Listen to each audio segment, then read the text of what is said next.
If, in fact, God is omniscient, all-knowing, does he not know what we already want?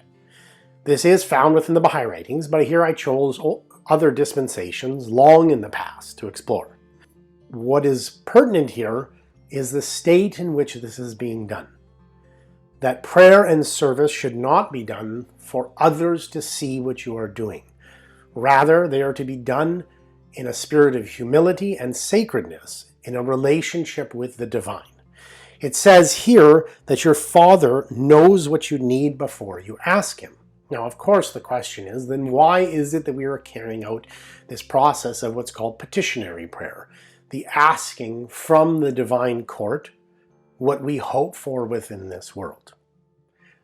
Once again, we have this concept that God, and as far back as 3,000 years ago, is aware of our needs and our desires.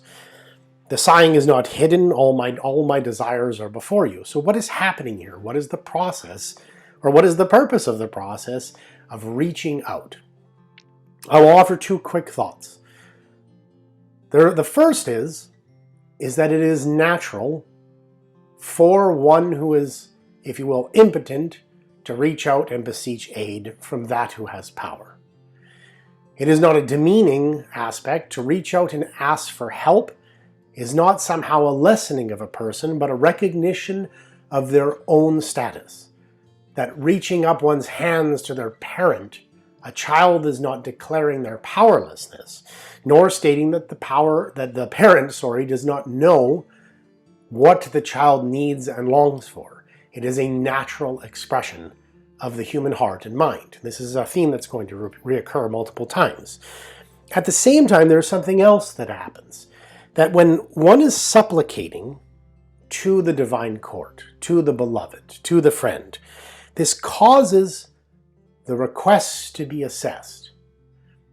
It is very common for us as psyches to have our hopes, our desires, and our longings rolling around, if you will, in our mind. Yet when we approach in prayer, especially when we have actually honored and recognized the station of God and attempted to reach our heart and mind out to this being, and then our prayers, or if you will, our requests, our petitions are placed within that court. What happens is, and I know this is very true for myself, that the mind suddenly questions what is being asked for. There's a process in which, before you place your petition before the king, you begin to ask, is this worthy of request? What are my intentions? What are my purposes? Are they pure? That the process of petitionary prayer, not only a natural expression of a limited creature to an unlimited realm, also has a function where the heart begins to look before it is actually placed before the divine court. It is a means whereby our hopes and our desires and our requests become, if you will, assessed, weighed in the scales of justice.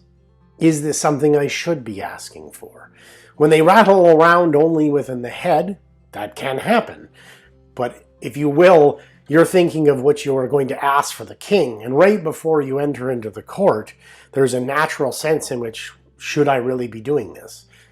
Are my intentions pure? So there's a function to petitionary prayer, not only of a reflection of one's status, but also of the very desires themselves.